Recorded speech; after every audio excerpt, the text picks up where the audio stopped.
भी ध्यान रखनी होगी कि हम अर्ध शहरी जिंदगी की तरफ आगे जा रहे हैं। घर में शौचालय है, 24 घंटे पानी की उपलब्धता की गारंटी है, बिजली है, तो हमको जल और मल की निकासी के बारे में गंभीरता से सोचना होगा। बड़ा थंब रूल है, यदि जल और मल की निकासी है तो घर भी सुंदर रहेगा, गांव भी सुंदर रहेगा और जहां पर भी आप रहते हैं वो सुंदरता रहेगी। अन्यथा आप कितना ही अच्छा निर्माण कर ले, जल और मल की निकासी ठीक नहीं है तो आप मानकर चलिए कि गंदगी रहेगी। और इसलिए चीजें हैं हमारे सामने, हम न्याय करें और बेहतर ढंग से चले। कुछ गलतियां हुई हैं जो चिन्हित भी हुई हैं मोदी जी की कार्यप्रणाली के कारण।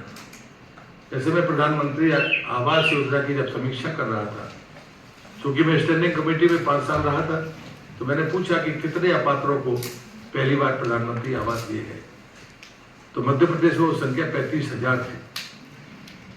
और उसका परिणाम ये हुआ कि चूंकि आधार से लिंक थे तो वो अपात्रता पकड़ी गई और उसके बाद में कुछ लोगों से पैसे की रिकवरी भी हुई, लेकिन पूरा पैसा रिकवर नहीं हो पाया।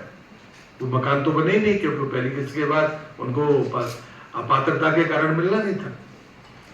ये निर्णय करने वालों की गलती है, अब वो चाहे जनप्रतिनिधि हो और चाहे वो कर्मचारी अधिकारी हो। जो विकसित भारत संकल्प यात्रा मोदी जी की है वो इसी बात को पुष्ट करने के लिए है। इस सरकार ढूंढे कि कोई जरूरतमंद लाभार्थी होने से बच तो नहीं गया। मैं रिपीट कर रहा हूं, कोई जरूरतमंद लाभार्थी होने से बच तो नहीं गया। अपात्र को तो मिलने का सवाल नहीं। और इसलिए मुझे लगता है कि सैचुरेशन की तरफ हम अगर जाएंगे तो हम बाद में कोई अच्छा काम कर पाएंगे। मैंने अपनी सरकारी बैठक में भी कहा है, मैंने अपने कार्यकर्ताओं से भी कहा है, अब हम भारत इस दौर में है मोदी जी के नेतृत्व में कि हमारे पास में पैसा है, खर्च करने की योजना हमें बनानी चाहिए। एक समय था जब हम साल के अंत में पैसा बटोरते थे, पैसा होता नहीं था। अब स्थिति ऐसी नहीं है, हम दुनिया में 5वें नंबर की अर्थव्यवस्था से ऊपर चले गए। 4थे नंबर की अर्थव्यवस्था को हमने कब